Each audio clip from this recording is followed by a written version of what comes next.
You remember that after landing in Sicily in July 43, already the Allies had firmly established themselves in Calabria and Puglia. And with the subsequent landing in Salerno, 9th of September, they had consolidated their presence in throughout southern Italy. Which was the goal? The goal was to arrive to Rome as soon as possible. Well, it took some months. But after the Salerno landing, the Allies encountered strong resistance from the Nazi. And as it was said even by Professor, there was the Gustav defensive line, which was a terrible obstacle to arrive to the capital. A line easy to defend, but extremely difficult to overcome. At this point, Rome had become the main objective. The decision for landing on the coast between Anzio and Nettuno was worked out in 2 months.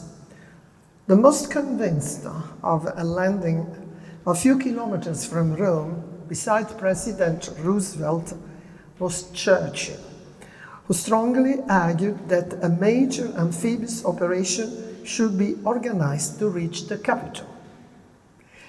And as a matter of fact, I will finish my speech with words by Churchill, because I read again the campaign of Italy written by Churchill, and every time I read it, I found out something quite interesting and new. But anyway, by early October 1943, General Clark was already well oriented towards a possible amphibious operation. As you know very well, Anzio and nearby Nettuno are only more or less 60 kilometers from Rome, south of Rome, and the Colli Albani only 30 kilometers away to the southeast. The port of Anzio offered a sheltered anchorage, so it was a very good port. And an open terrain, an open ground of the coastal plain favored maneuver, and the good road network led to the Alban Hills, which it was supposed to be covered by troops in a week. It was supposed, but it didn't happen. Many times are supposed on a war, and they do not happen. But this is war. Anyway, an amphibious landing by surprise behind the enemy lines was the only possibility of transforming the Italian campaign that at that moment still into a war of movement, because the war should be movement to reach some exit. Otherwise, we don't have anything. But this is in life too, not only war. That's my way of thinking. November 25, 43, General Clark approved the landing operation with the code name Operation Shingle. Okay. But the idea took concrete shape on Christmas Day, 1943, in a meeting in Tunis between Churchill, Eisenhower, and Alexander. The best date to start the operation was found in January 20th.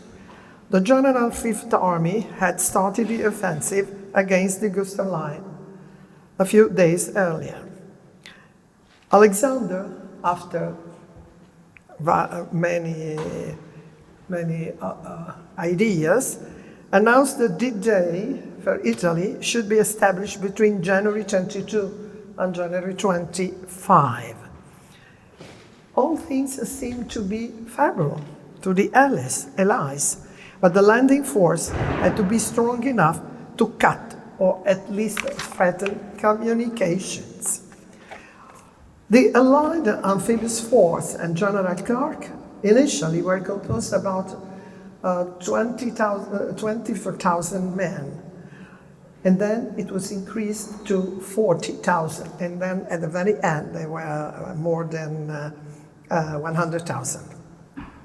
Anyway, British intelligence had correctly estimated that the Nazis had around Rome approximately 2 divisions capable of quickly opposing General Clark's army corps. An air attack was also decided to pin the Nazi forces to the spot. Now, what I didn't put in the film is that intelligence is very important on this point.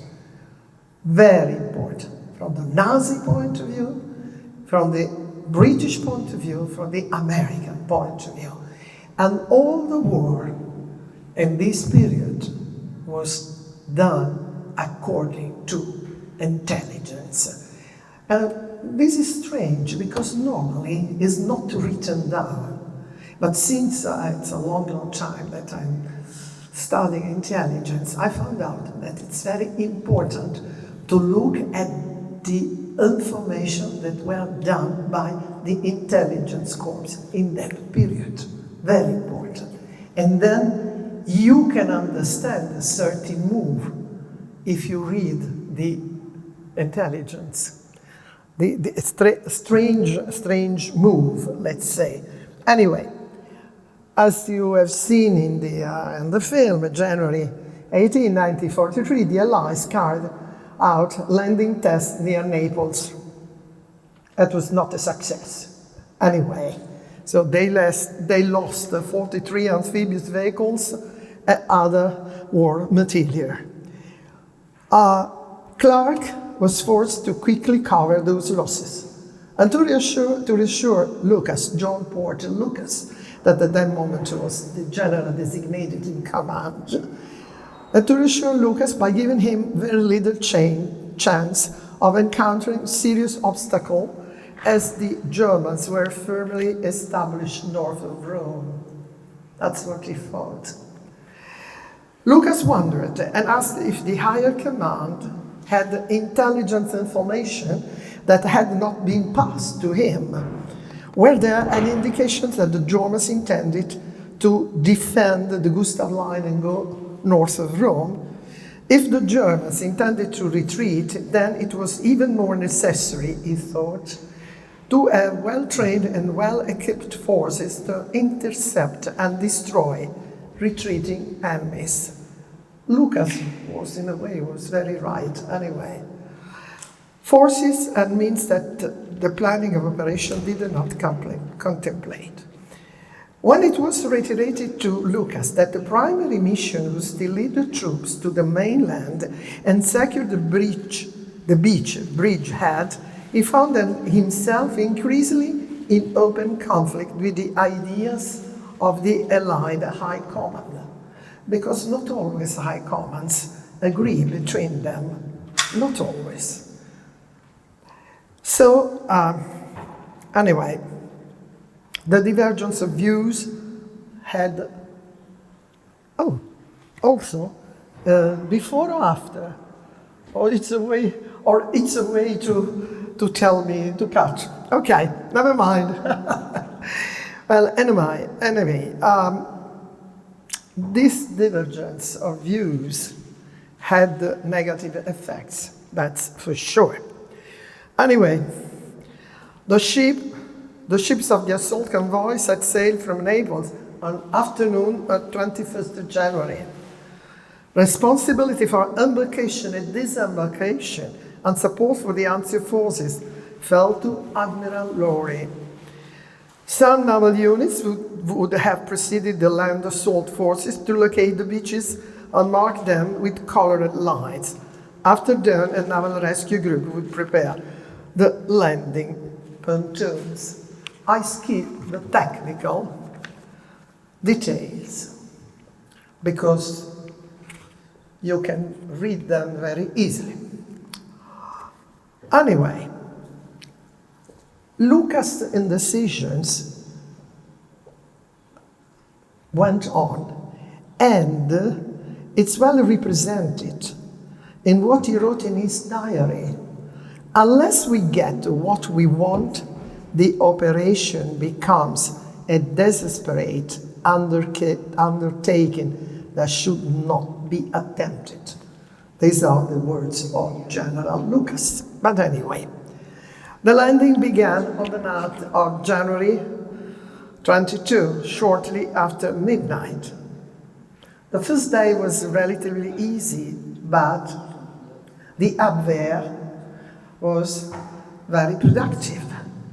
And so the Germans knew what was happening, and they implemented what they called the Richard case, reserve plan prepared by Kesselring, a plan prepared to quickly float troops towards Anzio, following the retreat of almost all the Nazi resources towards Cassino and the Garigliano. Then it comes the second battle of Cassino.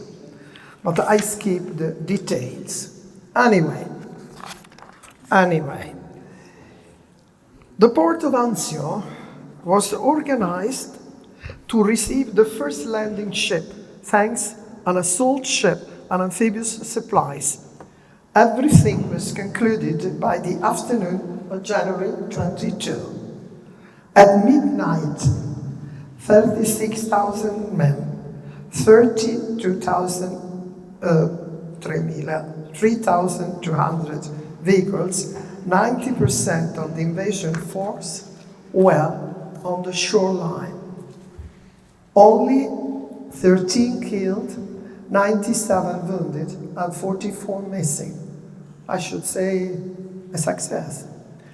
On that same day, Allied troops captured 227 German soldiers. We saw them in the film.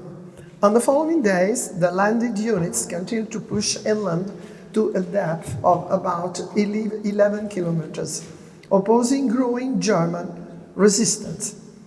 At the center of the bridgehead on January 24, the British 1st Division began moving up to the Anzio-Albano road towards Campoleone, capturing Aprilia, January 25. In 3 days, the Anglo-American offensive forced the Nazis to fall back almost 3 kilometers north of Aprilia, thus creating a wedge on the enemy lines. Between January 24 and 25, the 3rd Division and the Parachute Infantry Regiment advanced towards Cisterna and Littoria, but were stopped by stubborn enemy resistance. The following day, new attacks allowed the Americans to reach about 5 kilometers from Cisterna and 3 kilometers beyond the western branch of the Mussolini Canal. And the Nazis, January 26 and 29,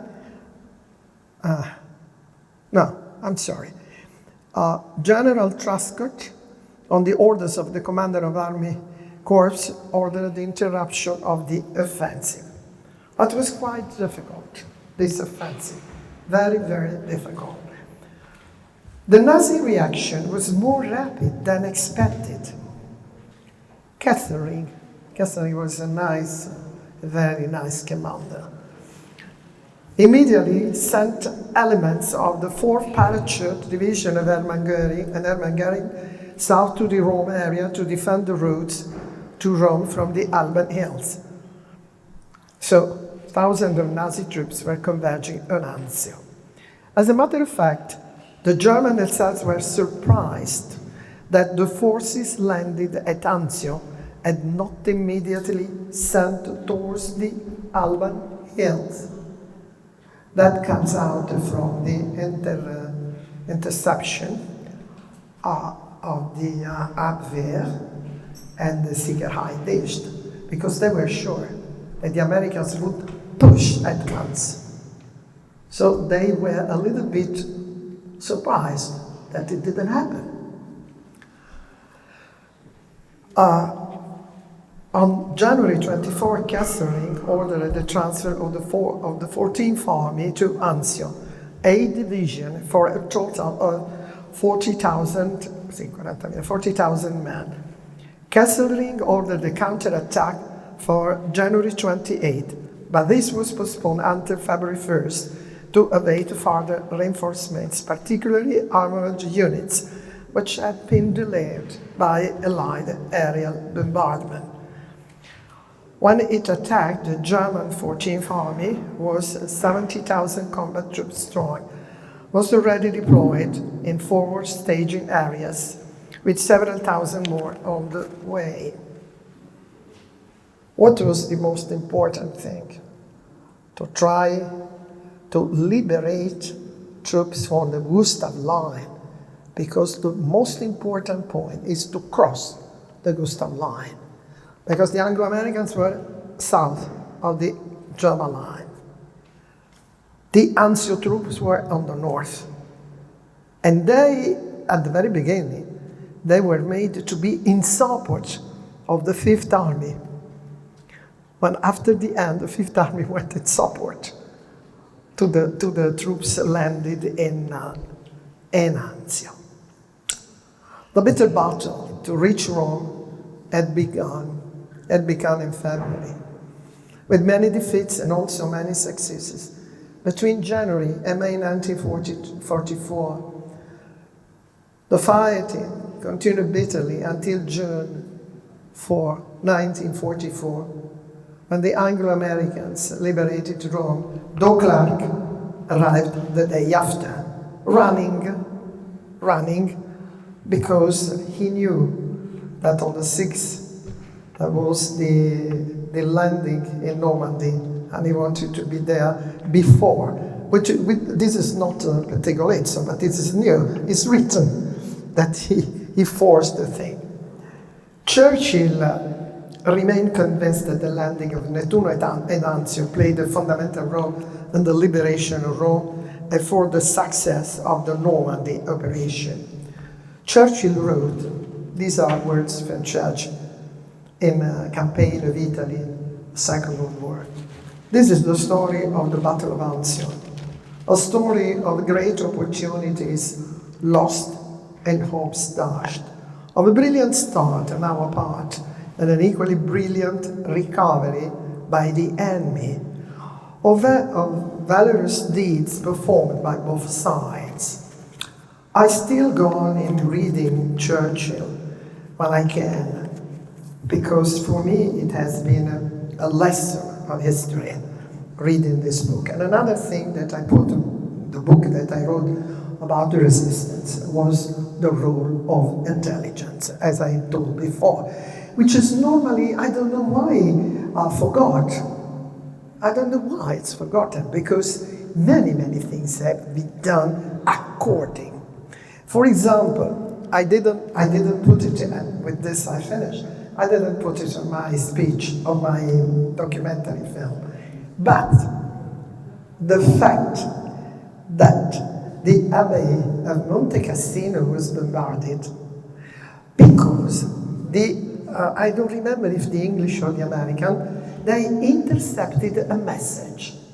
But the message was interpreted in the wrong way, because it was a German message, intercepted and translated. And in this message, there was a short word, ab. And the English or the American, that both of them intercept, they thought that ab was for Abwehr, or the airplane, the Air Force, or the ground force of the German. Instead, Ab stayed for Abate. So it was a wrong interpretation. That's the reason why they thought that the Germans were inside the Abbey. The Germans took the Abbey after the bombardment. So this is quite interesting. I didn't put it in the documentary because it was a long story, and the minutaggio, it's terrible. So I stop at this point. I just made a small resume of of the film. I thank you everyone that had the patience to listen to me, and I thank you everyone, Edmund in particular. Thank you, dear.